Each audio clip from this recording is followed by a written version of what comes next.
दोस्तों, दिल्ली के वसंत विहार स्थित टैमरिंड कोर्ट नामक एक प्रमुख रेस्तरां में 29 अप्रैल 1999 को एक पार्टी चल रही थी। यह रेस्तरां उस वक्त की दिल्ली की उच्च वर्ग की लोकप्रिय जगहों में से एक था।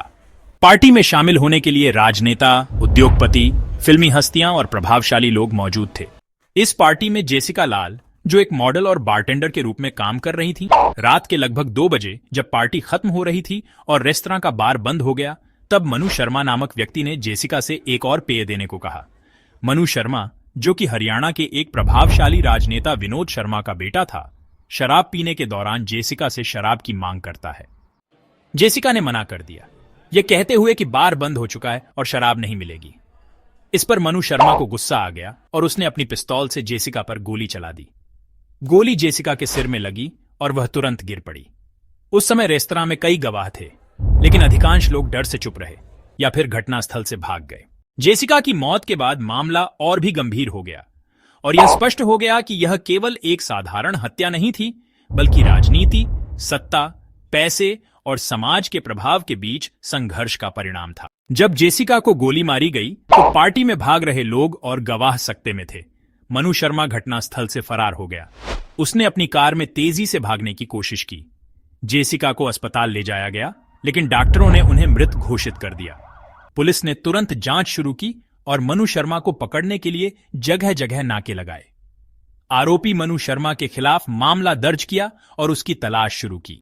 जेसिका के परिवार और उनके दोस्तों के लिए यह एक बड़ी मानसिक और शारीरिक चुनौती थी। उनके लिए यह साबित करना कि एक व्यक्ति को सिर्फ अपनी शक्ति और परिवार के प्रभाव के कारण कानून से बचने नहीं दिया जाएगा, एक बड़ा संघर्ष बन गया। घटना के तुरंत बाद पुलिस ने मनु शर्मा को गिरफ्तार करने की कोशिश की, लेकिन उस समय के दबाव और जेसिका के राजनीतिक शक्ति से जुड़े आरोपियों के बीच रिश्तों ने पूरे मामले को प्रभावित किया। मनु शर्मा के पिता विनोद शर्मा, जो कि हरियाणा के एक प्रभावशाली राजनेता थे, ने अपनी राजनीतिक ताकत का इस्तेमाल करते हुए इस मामले की जांच को प्रभावित करने की कोशिश की। साथ ही इस मामले में शामिल गवाहों पर धमकी और दबाव डालने की खबरें भी आईं।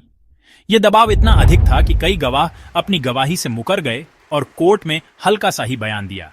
जेसिका के दोस्त और सहकर्मी शैन मुंशी और मलका सिंह जैसे प्रमुख गवाह, जिन्होंने घटना को अपनी आंखों से देखा था, बाद में गवाही देने से पीछे हट गए।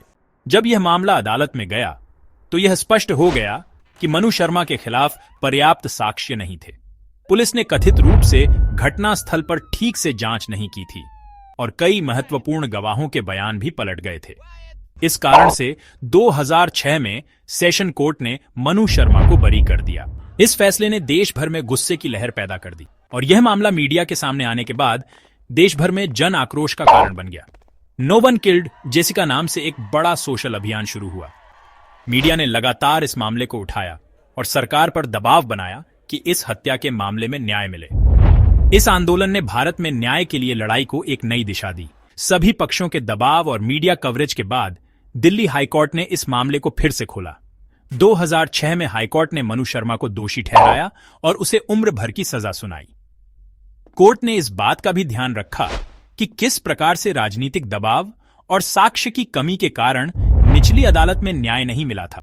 इस फैसले के बाद न्याय की उम्मीदें एक बार फिर से जीवित हो गईं। 2020 में मनु शर्मा को अच्छे आचरण के आधार पर रिहा कर दिया गया, जिससे यह मामला और भी विवादित हो गया।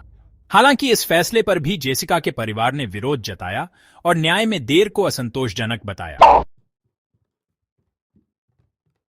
यह मामला भारतीय न्याय व्यवस्था और समाज में कई महत्वपूर्ण सवालों को जन्म देता है।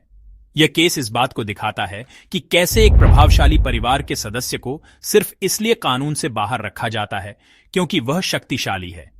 इस केस ने यह साबित कर दिया कि गवाहों को सुरक्षा की आवश्यकता है ताकि वे अपराधियों के खिलाफ गवाही दे सकें।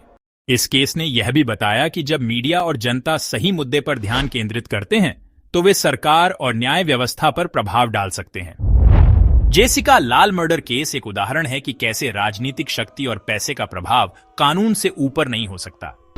यह न्याय की लंबी यात्रा की कहानी है और सार्वजनिक दबाव ने एक महत्वपूर्ण भूमिका निभाई। यह घटना बताती है कि न्याय में देरी न्याय से वंचित करना नहीं होता। जेसिका के परिवार ने अपनी बेटी के लिए न्याय दिलाने के लिए जो संघर्ष किया, वह न केवल उनके लिए बल्कि पूरे देश के लिए एक प्रेरणा बन गया।